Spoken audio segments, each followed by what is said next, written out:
here we're going to look at a lab where we're going to look at the relationship between the distance of the object. In this case, we're going to be using a candle from the lens. So this is what we call the object distance, and we actually give that the unit or the symbol U.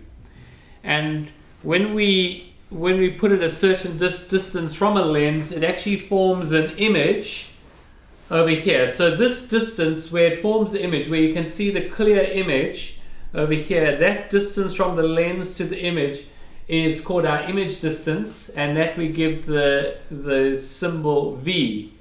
And it's related by the formula 1 over U is equal to plus 1 over V is equal to 1 over F, where F is the focal length. Now the focal length is that length from the lens where it converges all the light. So I don't know if you've ever used a magnifying glass and tried to get it to start a fire. You put it on you put it and you shine it where it focuses all the light. That's the focal length. Now we actually know what the focal length of this lens is. It's about 19 centimeters. I will give that to you. But you're going to take a set of readings. Starting from quite far. Now with this lab, it doesn't work well to take repeated readings, but it's much better to start off at a certain distance. So this distance here is 1 meter. So you can start this off at, this would actually be at 10 centimeters, so this is 90 centimeters, and you would get the image distance. All right, so that's your independent variable, that's the ones that you're taking, and this is your dependent variable, that distance. And you will change this by certain increments. Now you'll need probably at least 20 readings.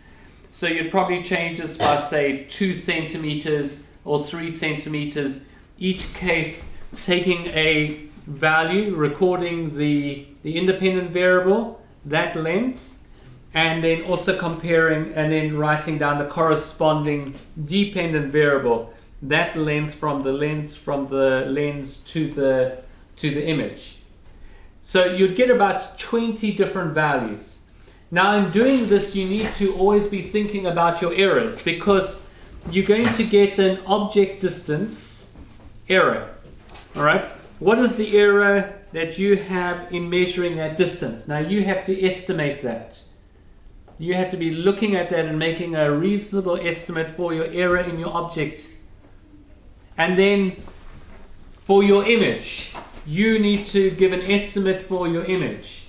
Now you're going to notice that as you come closer, as you bring the image really closer, right up there, you're going to see that it's more difficult to find the image distance when the object is closer to the lens and when it's further away. So your actual error here is going to be different. So you're going to be needing to take readings or estimates for the error all the way through. Okay. So once you've done that, and that's very important that you talk about that, because in your conclusion and your evaluation, you're going to be looking at needing to improve the investigation. Now in doing that, you need to think about how would you improve the taking of the independent variable, how would you improve your taking of the dependent variable. And so you need to think about how did you actually do it.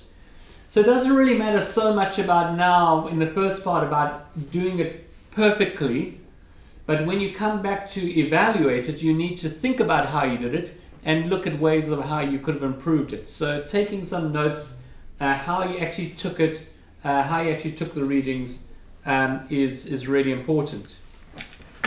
Finally, you would have got values for your U, which is your independent variable, your object distance, and your V.